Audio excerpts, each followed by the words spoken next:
Awetito, awetito, hhayi bafethu, hhayi, hhayi, hhayi, hhayi, hhayi, hhayi, hhayi, hhayi, hhayi, hhayi, hhayi, hhayi, hhayi. Lezi hhayi iy'ndaba angazi ngizothini injani kodwa vele bese sizazi ukuthi zizokwenzeka.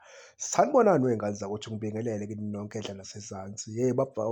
Webabhemu, hhayi ibhakaniya-ke seliqinisekisile ukuthi kuTito uselifulathele laleli, usebheke le phesheya kwey'lwandle. Eyi, ngicabanga ukuthi ibhakaniya-ke la yenze elikhulu iphutha. Ayi, noma-ke vele-ke ukhoji wayo emnyama bebengaboni ngasolinye naye uTito kodwa abafana ngeke, ayi, wenze iphutha elikhulu lapho abafana, hhayi. Ngoba futhi kwaba ney'nkulumo kwey'ngane zakwethu noma vele kuthiwa uTito akahambanga-ke waya kule team le aya kuyo njengamanje. Bekuney'nkulumo ezithi uTito befuna ukumbolekisa i-Chippa United. Cabanga nje, befuna ukuthatha uTito bemhlomelele kwi-Chippa United. Kushuthi bebemlahla mos, bebemlahla.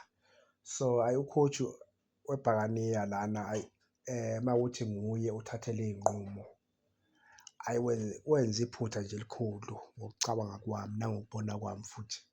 Yabo ngoba phela unamba 10 abanaye ubani manje? Akasekho unamba 10 ngaphandle kwaKabelo Dlamini engicabanga ukuthi nguyena umdlali ongafika angene futhi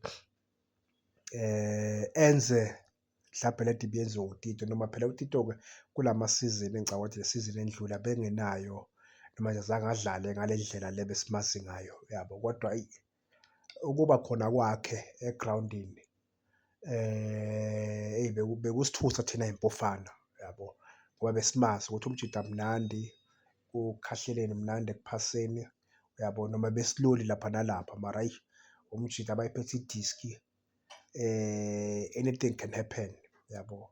Akusiwo umjida obungamu-write-a off egemini lo uTito yabo.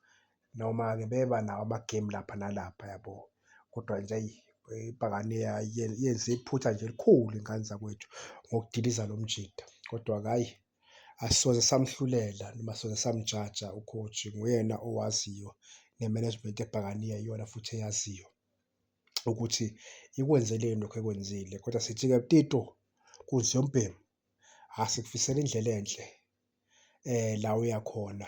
Sikufisela ukuthi uqhubeke wenze iy'mangaliso, umele uphakamise iflag laseMzansi la uya khona Mbhemu ya. Sithi kumabhakaniya Nxese babhemu, aningeke nazithathela iy'nqumo nina, iy'nqumo niyathathelwa hhayi alehlanga ningehlanga, danko babhemu.